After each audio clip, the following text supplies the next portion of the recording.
When it comes to the classic Rome, which is Europe, they're finished.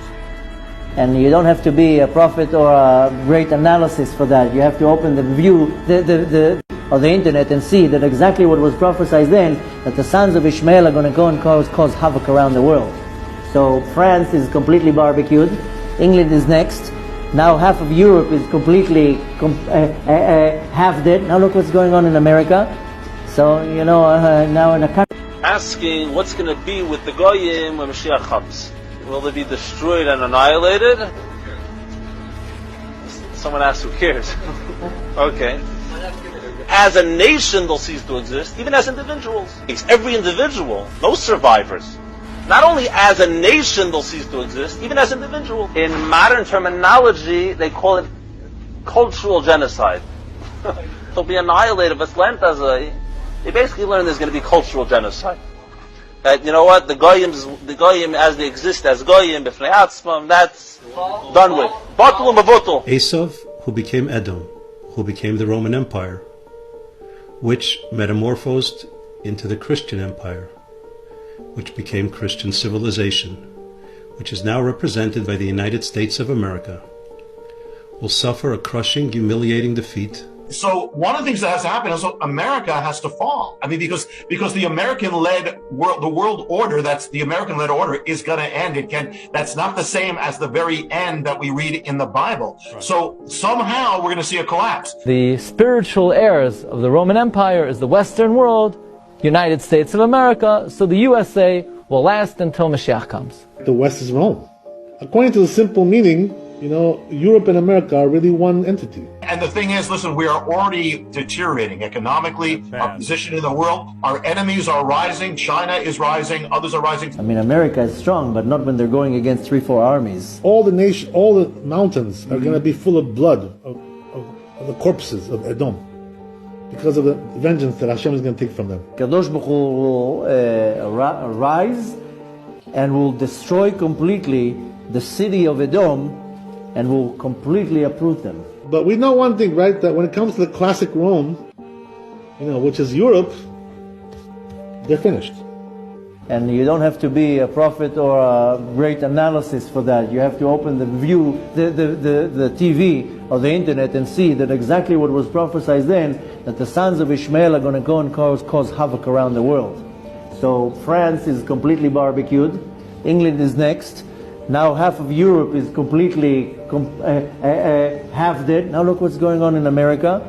So, now in a country near you. If America doesn't turn back, which it's not looking like that now, we are going to see a collapse of the entire world order. Once we will leave this place, Hashem will bury America. That's what's going to happen. Not because I'm some kind of a prophet. I'm not giving you any prophecies here. I'm just describing to you a divine formula. But regarding Esau, Edom, we stress their complete destruction, and that God will throw them into the endless pit of darkness and oblivion. Their genetic tendency to want to revel in the idea of genocide, mass slaughter, Holocaust, etc., because they just love the whole thing. It's sort of like what we would do. We'd go diving on the Barrier Reef. They revel in Holocaust. Okay, so genetic tendency highly likely in their behaviour, subverting every nation they can and using the Holocaust to beat people into submission by forever playing the victim. So this blog page by Gilad Atzmon is about turning the corollary around, the preoccupation with Holocaust, genocide and mass slaughter, and finding out where Jewish people have been the perpetrators, the people who carry out these things. They seem to be overly represented in the Armenian massacre of 1915 during. The task is to bring this minority together in such a way that it makes it impossible for the legacy of whiteness to continue to reproduce. تجدون اليهود وراء كل فتنة على هذه الأرض. معاناة الشعوب وراءها اليهود. اليهود 7 مليون نسمة يزعجون الكرة الأرضية، سبب مشاكل الأمة، سبب مشاكل العالم في كل الكرة الأرضية. We have to wake up. we have to remember that we have a special mission. And really, this isn't our place. We're coming from a completely different place. So we have to find our friends according to this awakening. Did you get a phone call? I got a phone call. He got a phone call, and so on. And then we get them that don't go to the synagogue and they don't know, but they know, they hear that, you know, at parties we discuss it, you know, how we're going to wipe out the white race and wipe out the Arab race, actually let them wipe out each other and make a lot of money. That's pretty smart. You know, us Jews, we're pretty smart guys. I knew we'll get all the rest of the countries around the world, they'll wipe each other out, because us Jews, we're special.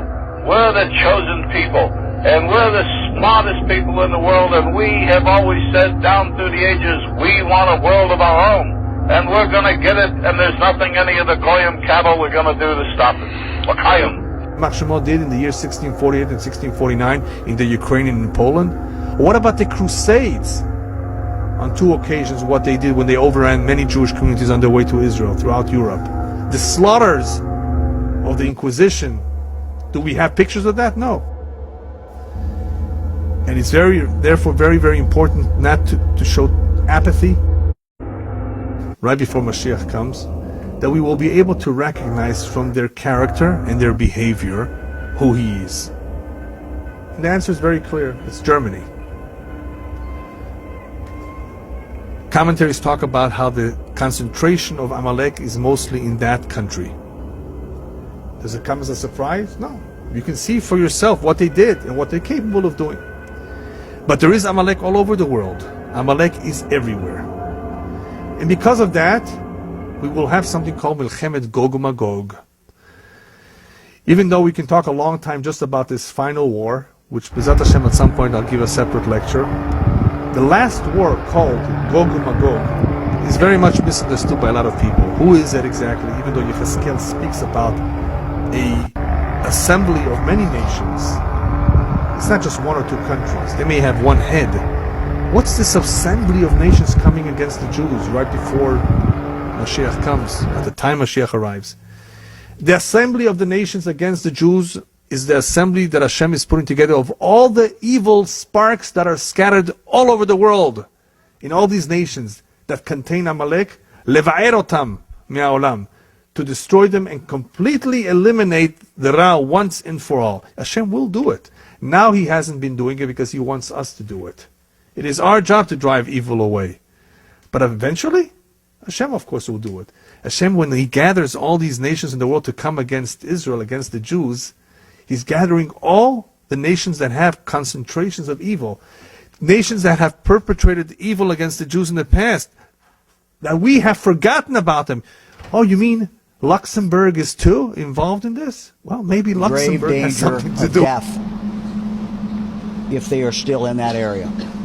Those living in the orange area are at risk of severe injury including skin burns and serious lung damage. To state the obvious, all of you need to leave as well, and I need to leave as well too. So we have to understand some concepts that we've spoken about in the past, but nevertheless we have to review them so we have a little bit of clarity as to the enormity of this task.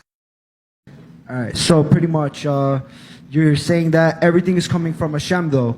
Right. That it's not the person directly affecting us that it's coming from. It's all coming from Hashem. Right. Right. So why do we have to hate Amalek? Why do we have a mitzvah to hate Amalek? It's all coming from Hashem. Because, a very good question. So why Timcha Amalek? Because they had no right to do what they did. They're evil people, very evil. They had no right to do what they did. There was no nevuah for them to do it. They came on their own bad midot and their own ritzicha that they have. Probably the Nazis also, the Molech and Haman. They are coming on their own rishus, their own